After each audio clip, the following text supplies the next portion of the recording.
Hi, it's time for Module 5 of the Master of Arts in Ministry program seminar. This one's about biblical worldview and cultural engagement. You're starting into graduate studies.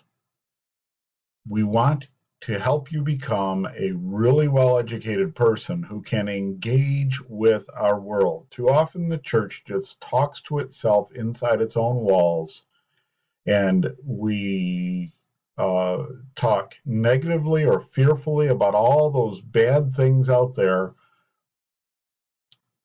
when we're here to be we are part of the culture, and we should be salt and light improving the culture.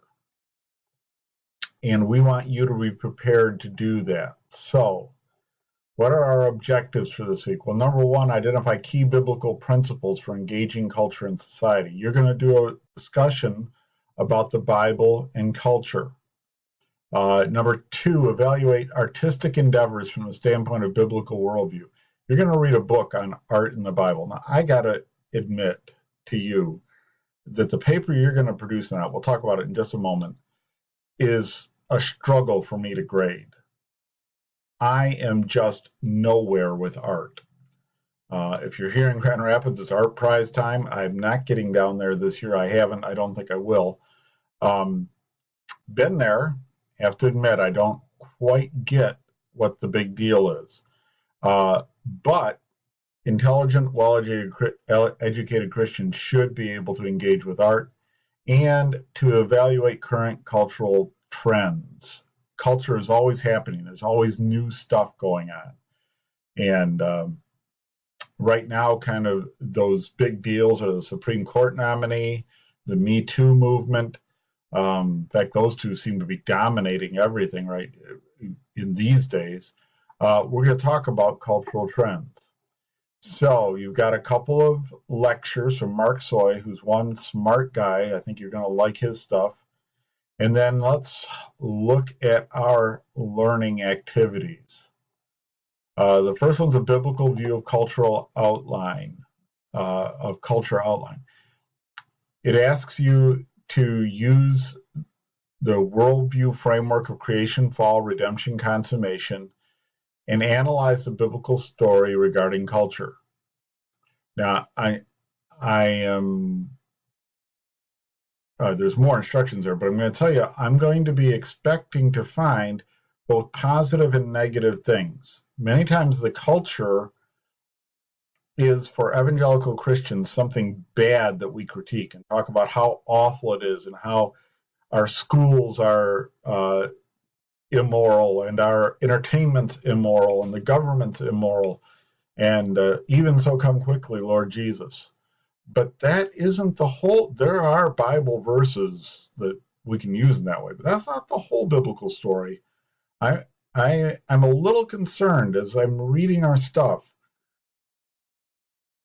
We need to see the world as God's creation, and God's up to something good, and we want to be part of that good. So find both the negative biblical references and some of the positive. And then culture making analysis. You're reading Andy Crouch's book, Culture Making, this week. And I love that book. How do you make culture? You make something. What's the recipe he talks about? I can't even think. Wait, it's here. Okay, I'm going to make a bad video now. But I'm looking. Oh, yeah. That was an ebook and I printed it. So, culture making. Andy Crouch. Can you see that? That's what the cover looks like. Yeah, what is it? Is it macaroni and cheese? Oh, I'm not going to find it, am I? Fast enough.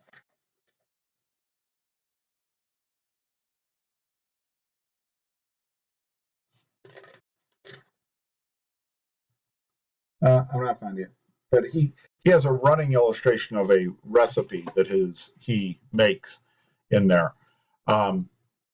And you're looking at the video saying, Tim, what are you doing? I like that book. So culture making analysis. This is where you're going to look at what's going on in the current culture. You have to pick from one of 5 topics: politics, education, entertainment, technology, or sports. And then you have to view some online articles about the shifts or changes that are taking place in the culture. Articles should be current. The instructions say the last year or two. You really need to make it the last year. If you go politics, no more than 2, you got to stay inside the Trump presidency, because every presidency is like its own political epoch.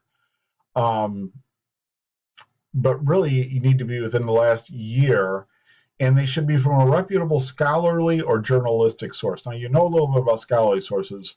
Those are in the databases. But sometimes it's hard to be current with those scholarly sources. Scholarship takes a while, and honestly, some of the journal publishers don't release them to the databases for a couple of years after they're published. So that leaves us journalistic sources. Now, this is a sore spot with some Christians, but there are good and reputable journalistic sources, and there are not so reputable journalistic sources. And most of the good and reputable ones are on the liberal side of the political spectrum. That doesn't mean they're lying.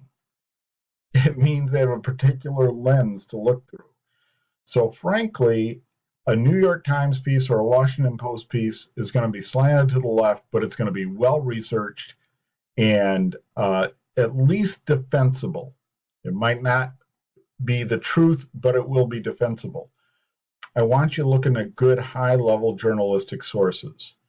National Review on the conservative side would fit into that. NPR, National Public Radio, and Public Broadcasting, the TV branch. Again, they slant left, but they're always thoughtful and well researched. I don't care for Fox News. No more than one Fox News, okay? Just one, if you use them as a source. No more than one. All right, so reputable scholarly journalistic sources. And this should be a fun discussion about what's going on in the world. I mean, there's hot topics. The Trump presidency, the Supreme Court nomination and the accusations there. The Me Too movement is huge. Black Lives Matter has kind of faded to the background as Me Too has come to the front, but it's an important movement. What else is going on? Education hasn't been making waves, but it's always a big deal in America. Entertainment, well, there's always stuff going on there. Technology, now there's the big deals. You guys are all writing about technology, or you will, by the time you see this, you will have written about technology for Mod 4. So you may want to talk about shifts in technology, whether that's artificial intelligence or maybe something as prosaic as self-driving cars, big data, the internet's intrusion into our lives and spying on us, and then sports. I don't know. I don't know why we put that one in there, but maybe that's where you want to go. And I'm a sports fan, but well, there are cultural aspects to sports. Maybe you want to talk about the NFL players and their protests of the national anthem. Maybe you want to talk about injuries, the CTE thing with football. Maybe you want to talk about, and then CTE goes into, should we be having kids play sports that can get their bells rung and get their heads hit? And there's arguments on both sides of that. So yeah, there's sports cultural movements, but follow the instructions and let's have a great discussion there. And then my heartburn piece, art analysis and Schaeffer review. You're going to read this book, Art and the Bible, and that's another one that you can pick up really inexpensively electronically if you haven't done so already. It's a short book. You're going to read it, and you're going to describe 3 aspects of Schaeffer's thinking and explain 3 perspectives, which of 3 perspectives is the most convincing. And then you're going to use his standards of judgment to choose a painting and talk about it. Now, the first 2 I'm fine with. The third one, I want you to do the work. I want you to do your best work. But if you're artistic at all, I hope I'll learn from you on that. I really can't tell if you're doing a good job of judging those paintings. So you do it. It sounds like you did a good job. You're probably going to get full points there. And that's it. I've already taken almost 10 minutes, which is twice as long as I want these videos to be. But if you have questions, feel free to get in touch with me. And I mean that. Please give me a call, give me an email. All right, talk to you later.